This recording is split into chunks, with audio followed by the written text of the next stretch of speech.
I've got a fresh instance of this drum kit loaded up, and it's just a plain vanilla version where it's going to the one stereo output, and we're going to look at internal routing here.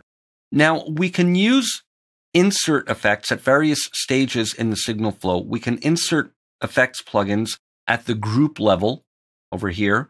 We can do it on the instrument buses level in this section here, and we're going to look at that in a few minutes. And we can do it at the insert effects level, which means it'll apply to the whole instrument. So we can have, again, just to recap here, plugins on a per group basis, on a bus basis, and we can determine which groups go to which buses, or for the whole instrument. Now we can also set up send effects at various levels in the signal flow. In the group section over here, via this send plugin, we can send from the group level to send effects, and we set those up here. From the bus level, we can, again, call up that send plugin and send from the bus level. And even from the insert effects, meaning the instrument level effects, we can set up a send and send to the send effects. And then the send effects can be routed to this output section, either to the main output or to individual aux outputs. And at this output stage, even here, we can insert effects on a per output strip or per aux strip basis. So let's look at how all this works. Now I'm going to start by going into the group editor, and we're going to look at the bass drum. And for here, I'm going to make sure this is off. We're in bass drum. I want to insert some effects at the group level, so this will affect only the bass drum. So I'm going to solo this, and then solo this. And I can add to any of the slots. This is just what's here by default. And I'm going to start by adding in Transient Master. And I'll start with a preset from that. Go with tight drums. And we can adjust any of the parameters that we want over here. And then let's call up another one. I'll go again to effects, and maybe we'll just go for some saturation. And I'll dial some up.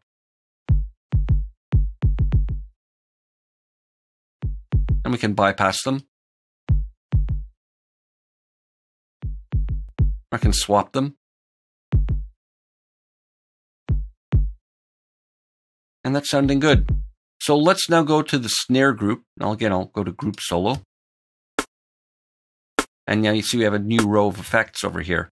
So in this group, let's add some different processing. Maybe I'll go to the filters and I'll go to peak notch, and I'm going to try one of the ladders. I can adjust the parameters here.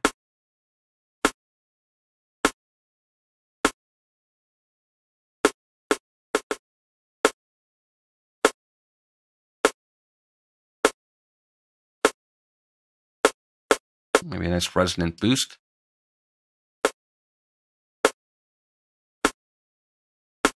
Okay, so already we've affected the bass drum and the snare drum separately just at the group level. Now let's go to the click and shaker, and I want to affect those together. So I'm going to select the click, and here in the output routing, they're all going to default, which means the default 1, 2. But here I'm going to set them up to go to a bus. So let's go to bus 1 for the click, and the shaker, which is this one here, I'm going to set that one up to go to bus 1 as well. So now what we can do is we can go to our instrument buses, and we'll see them arriving here. I can solo the bus. So they're arriving there, and I can add some processing here. Let's try some EQ.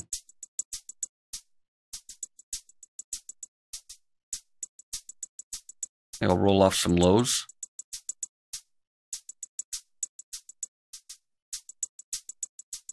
And I'll boost some of the low mids. And some of the high mids as well.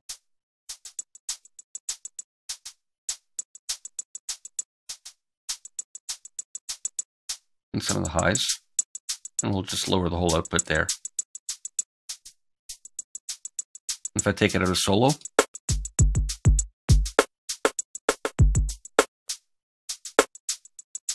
so we're affecting them both together, and I can name this. And now I think I want to go back to that kick and snare and affect those together as well. I have the individual processing on each, but I want to set those to their own bus. And I'm going to set that to bus 2. There's the name we just entered. And there's the snare drum. And again, that one I'll set to bus 2 as well.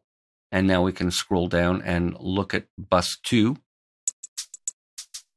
Let's select 2. And we have them both, and I can affect those together.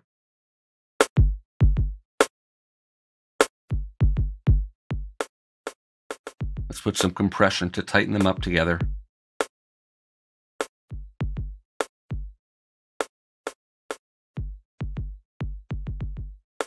That's slow attack.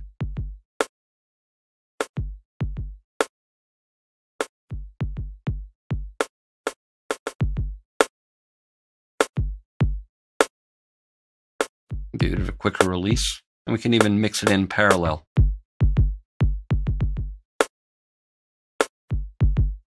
We can bypass it.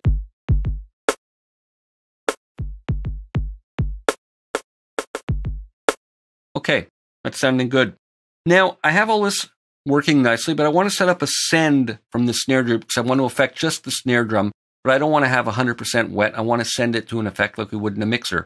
So from just the snare drum group here, I'm going to set up on this last slot a send. We already have that set up. And by default, it goes to convolution and delay. And that's what's set up with the instrument by default. But I'm going to change it. And I'm going to go to the send effects over here. And that's where we find our delay and our convolution. And let's start from scratch. I'm going to start by calling up a convolution. And I'm going to go to one of the presets. There's a lot of really nice ones here.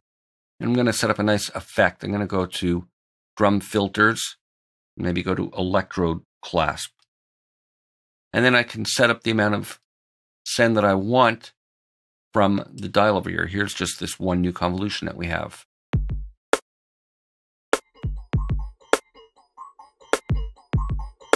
That's a nice effect that I think will work well with the music.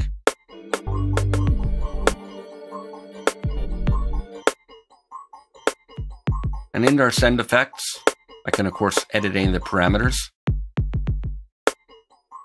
And I'm going to have it follow the volume envelope of the snare.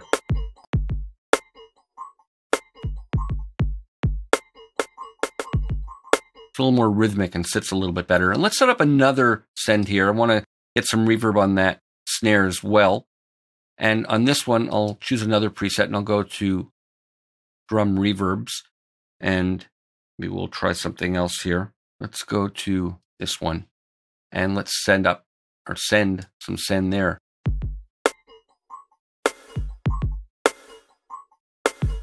So just to recap what we have going on here, the snare is being affected by this.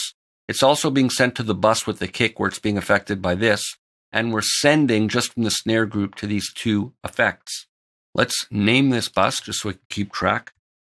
And we can also set up sends from the buses. So if I wanted, I could add the send plugin here and send from the bus to our send effects. And same thing on the instrument level. Let me just close this up. If we go insert effects, I don't have any now, just this default EQ that's bypassed. As I mentioned, it affects the whole instrument. We can set up a send effect from here as well, or send levels plugin, and then send at that stage as well. But I'm going to just take it out for now. So all this is arriving at the outputs here, but I want these send effects to arrive at the auxes so I can blend them in differently. So here we have this return level. So this is the amount of return for each of these. And I'll leave the amounts at the default, that's fine. But I'm going to set this first one here to arrive at aux 1 and the second one to arrive at aux 2. So when I play this now, we should hear all the signal arriving there except for the two effects which will arrive here. And I can control those.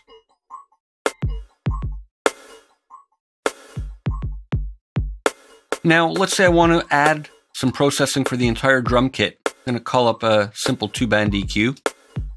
And I've got a preset that I've saved already. I can bypass it.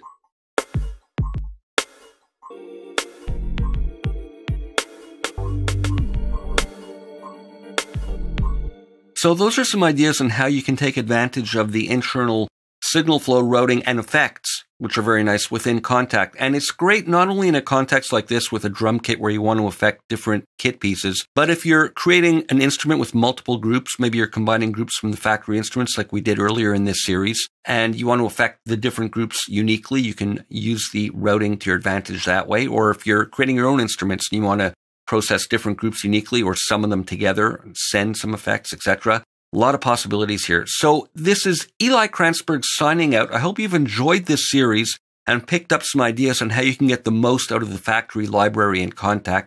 Have fun with it, make great music, and I'll see you for more next time.